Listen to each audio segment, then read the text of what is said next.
સૌથી મોટા પ્રશ્નની, એટલે કે આધાર માટે પ્રજા નિરાધાર.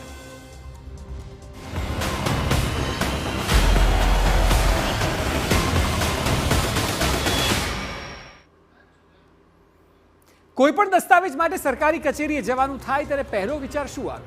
ધક્કો ખાવો પડશે, હેરાન થવું પડશે. અને આ વાત સાચી પણ છે. ભાગ્યે જ કોઈ વ્યક્તિ એવી હશે કે જેનું સરકારી કચેરીમાં કામ સરળતાથી પાર પડ્યું. અને છેલ્લા ઘણા દિવસોથી તો આધાર કાર્ડ માટે જાણે કે રીતસરનો ત્રાસ સહન કરવો પડી રહ્યો છે. સ્થળ બદલાય છે, પરંતુ હાલાકી દરેક જગ્યાએ એક સમાન રહે છે. લાંબી લાંબી કતારો, કલાકો સુધીની હેરાનગતિ અને છતાં નિરાશા.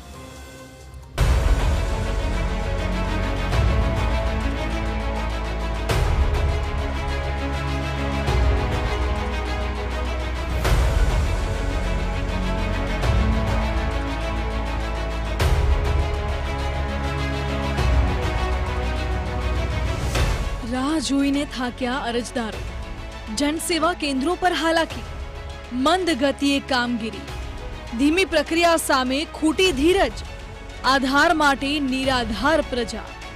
રાજ્યમાં ચારે બાજુ એક જ પુકાર છે, આધાર કાર્ડની ધીમી કામગીરીનો કકળાટ છે. લોકો ત્રાહિમામ છે, પરંતુ સરકારી કર્મચારીઓની મંથર ગતિમાં જરા પણ ફરક આવતો નથી. એક તરફ શાળામાં શિષ્યવૃત્તિ માટે આધાર કાર્ડ અપડેટ ફરજિયાત માંગવામાં આવ્યું છે, પરંતુ ધીમી કામગીરીથી લોકો ત્રાહિમામ પોકારી ઉઠ્યા છે.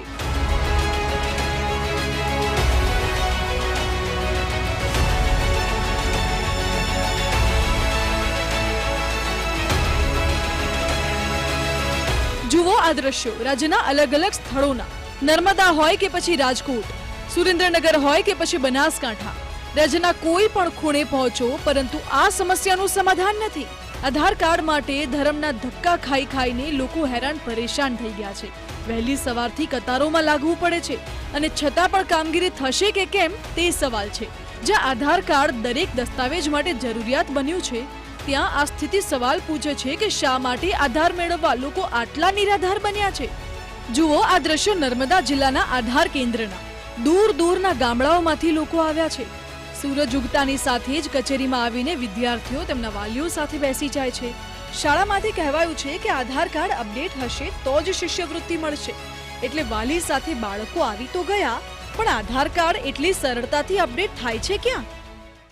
કેટલા દિવસથી અહીંયા આધાર કાર્ડ માટે આવો છો? 2 દિવસ થઈ ગયા સાહેબ. આજે આધાર કાર્ડ કઢાવવાનું. કાલે બી આવીને જતા રહ્યા હતા, આજે નામ લખ્યું છે, હવે નીકળે ક્યારે નીકળે તે ખબર નહીં સાહેબ. ભૂખે મજૂરે જાય તો પછી ખાવાનું કઈથી લેવા જાય? મજૂરી પાડીને આવવું પડે. પછી આજે બી ભૂખે જ આવ્યા, કાલે બી ભૂખે જ આવ્યા હતા. આ છોકરા બિચારા બેહી રહ્યા ખાવા ઘરે. છોકરા નિહાર નહીં જતો, કેમ કે એને અપડેટ કરાયેલું આધાર કાર્ડ જ માંગે છે, અને હવે પાછી કેવાયસી નીકળી છે. સવાર 7 વાગ્યાનો અમે આગળ આવ્યા છે, ને હવે કે ટાઈમ પૂરો થઈ ગયો. હવે ઠેઠ નાવડાથી પાછું કાલે રાજપીપ લાવવાનું, એટલે મજૂરી તો બગડે, જોડે જોડે છોકરાની સ્કૂલ પણ બગડે. લોકો 2-3 દિવસ સુધી રાહ જોઈને બેસી રહે છે. મજૂરી કરીને ગુજરાન ચલાવનારા માટે તો જ્યાં સુધી કચેરીમાં બેસી રહેશે ત્યાં સુધી પૈસા ક્યાંથી આવશે તે ચિંતા પણ સતાવે છે. આમ તો આધાર કાર્ડ અપડેટ માટે વિવિધ વિભાગોને ખાસ કીટ ફાળવાય છે, પરંતુ મુદ્દો એ આવે કે બાળક સાથે વાલીનું પણ આધાર અપડેટ કરવાનું હોય. જે ગતિએ કામ થાય છે તે પ્રમાણે દિવસમાં માંડ 30 થી 35 આધાર કાર્ડ અપડેટ થાય છે, અને તેની સામે હજારોની સંખ્યામાં અરજદારો આવી રહ્યા છે. અમે 3-4 દિવસથી ધક્કા ખાઈએ છીએ, અને છોકરાને લાવ્યો છું મેં. 10માં ભણે છે, એનો અભ્યાસ પણ બગડે છે, સાથે સાથે અમારે મજૂરી પણ બગડે છે. અને અમારે સરકારશ્રીને એવી માંગ છે કે અમારા ગ્રામ પંચાયતમાં કેન્દ્ર આપો. શિક્ષકો એવું કહે છે કે તાત્કાલિક તમે અપડેટ કરાવો, નહીં તો તમારે સિક્યુરિટીમાં પ્રોબ્લેમ થશે. અત્યારે અમે આવ્યા છે, ઓફિસે આવ્યા છે માંડ વાહનમાં, અને અત્યારે એવું કહે છે કે ટાઈમ પૂરો થઈ ગયો, ત્યારે તમે સવારમાં વહેલા આવજો. તો આવા તો કેટલા ગમે ધક્કા ખાશો સાહેબ. એટલે અમારા ગામ જમણાતાથી આવું છું, જમણાતાની અંદર બી આવું કંઈક આધાર કાર્ડ અપડેટ કરાવવાનું જો માણસ મૂકે તો અમારા બાજુના જે વિસ્તારના માણસો છે તે જગ્યાએ વ્યવસ્થિત રીતે અપડેટ કરાવી શકે. આ તકલીફનો કોઈ તોડ છે ખરો? એક આદેશ કરીને અધિકારીઓ તો છટકી ગયા, પરંતુ આધાર અપડેટ કરાવતા કરાવતા વાલીઓ અટવાઈ ગયા છે. નર્મદા જિલ્લામાં 36 નવા સેન્ટર શરૂ કરાયા છે, પરંતુ છતાં આ સમસ્યાનો કોઈ ઉકેલ આવી રહ્યો નથી. અમારું બંધન એટલું છે કે એક દિવસમાં અમે 30 થી 40 કરી શકીએ છીએ. એનાથી વધારે પોસિબલ નથી હોતું કેમ કે સાંજ પડે એને અપડેટ કરવા પણ પડે છે ડેટા, જેથી હાલ આ રીતે કામગીરી અમારી ચાલી રહી છે. નર્મદા જેવી જ સમસ્યા રાજકોટમાં પણ છે. આધાર કેન્દ્રની બહાર અરજદારોની લાંબી લાઈન છે, કારણ કે સિસ્ટમમાં ખામી છે અને સજા અરજદારો ભોગવી રહ્યા છે. બાળકોને લઈને માતા પિતા કેન્દ્રો પર આવી તો ગયા, પરંતુ સવારની બપોર થઈ અને બપોરની સાંજ ન આધાર કાર્ડ નીકળે છે, ન એવો આધાર મળે છે કે કાર્ડ નીકળી જશે. બાળકોને પણ વારંવાર ધક્કા ખાવા પડે છે. પરિણામ તેમના અભ્યાસ પર પણ અસર પડી રહી છે. આવી સ્થિતિમાં વાલીઓમાં ભારોભાર અસંતોષ વ્યાપ્યો છે. થવું ન જ જોઈએ. અત્યારે ડિજિટલ યુગ છે તો થવું ન જોઈએ, પણ થાય છે તો શું કરવાનું?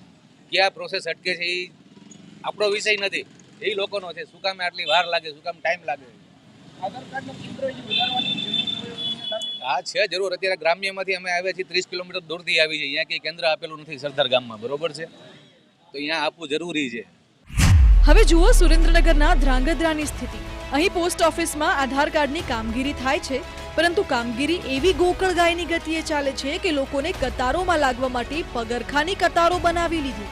આખા દિવસમાં માત્ર 30 જ અરજદારોની અરજી સ્વીકારવામાં આવે. 31માં અરજદારને કહી દેવાય કે ભાઈ કાલે આવજો. આખા ધ્રાંગધ્રામાં આધાર કાર્ડ સુધારા માટે માત્ર એક જ સિસ્ટમ છે. ત્યારે સવાલ થાય કે આ સિસ્ટમ સુધરશે ખરી? અઠવાડિયાથી ધક્કા ખાવું, મારું આધાર ટોકન મળે તો વારો ન આવે કે લો ટાઈમ પૂરો થઈ ગયો. હવે એમનો ટાઈમ પૂરો થઈ ગયો, અમે 12-1 વાગ્યા તોય ટાઈમ પૂરો થઈ ગયો. ભૂખ્યા તરીકે છોકરા લઈને બેઠા હોય. આધાર કાર્ડ અપડેટ કે નામ સુધારા માટે પબ્લિકને જો આટલી બધી અગવડતા ભોગવવાની આવે તો શું કામ? અહીંયા આવ્યા પછી એમ કે ઓનલાઈન ટોકન આપશે, ઓલું આપશે, આમ આપશે. મને કોઈ આધાર કાર્ડ પ્રમાણે કરી નથી આપતા. મારી છોકરીની પરીક્ષા છે, નિશાળે બેહાડવાની ના પડે છે. હવે શું કરું? 5 દીથી આવી છે. શું તકલીફ શું છે તમને? તકલીફમાં છોકરાનો બાપ નથી તો દાડિયું કરીને પેટ ભરું છું. એ ગરીબાઈ કઈ જાણે છે તો 5 દીથી ધક્કા ખાઈને હું પાછી જઉં. જ્યાં કામગીરી જનસેવા કેન્દ્રમાં થાય છે ત્યાં પણ એક સાથે 100 થી 200 લોકોના આધાર કાર્ડ અપડેટ થતા નથી. હવે જુઓ બનાસકાંઠાના જનસેવા કેન્દ્ર પરની ભીડ. આ વિદ્યાર્થીઓ પણ શિષ્યવૃત્તિ માટે આધાર કાર્ડ લિંક કરાવવા આવ્યા છે, પરંતુ માંડ 40 થી 50 ને જ ટોકન મળ્યા. બાકીને કહ્યું કે ફરી ધક્કો ખાજો.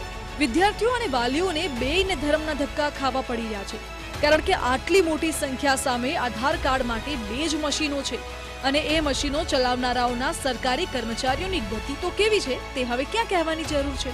એવું નથી કે અચાનક આધાર કાર્ડનું ભારણ વધ્યાના કારણે આ હેરાનગતિ વધી છે.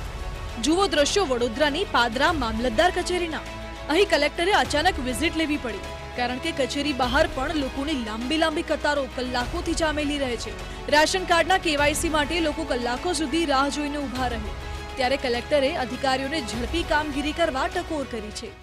કેટલા દિવસથી આવો છો ને અહીંયા આગળ? મેં 2-3 દિવસથી આવું છું, પણ મારા કાગળ છે આજે તૈયાર થયા છે ને આ લાઈનમાં ઊભી છું. મેં હવારની આવી છું, મેં 10 વાગ્યાની.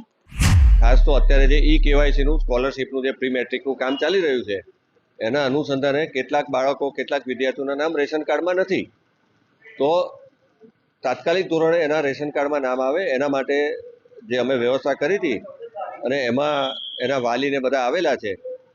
અને એવું ધ્યાને આવેલું કે એક જ વિન્ડો ઉપરથી આ કામગીરી થતી તો મલ્ટિપલ વિન્ડો ઉપરથી આ કામગીરી થાય અને લોકોને વધારે રાહ ના જોવી પડે, એ માટે સૂચના આપીને એ પ્રમાણે વ્યવસ્થા કરાવેલી છે. શાળામાંથી એક આદેશ આવ્યો અને વાલીઓ સાથે વિદ્યાર્થીઓ કચેરીઓના ધક્કા ખાતા થઈ ગયા. આમ તો જ્યારે વિકાસની વાતો થાય છે ત્યારે ડિજિટલ ઇન્ડિયાના બણગા ફૂંકાય છે, પરંતુ ક્યાં છે આ ડિજિટલ ઇન્ડિયા? તે દ્રશ્યો જોઈને તો સમજાતું નથી. શું ટેકનોલોજીની વાતો કરનારા આ હકીકતથી વાકેફ છે?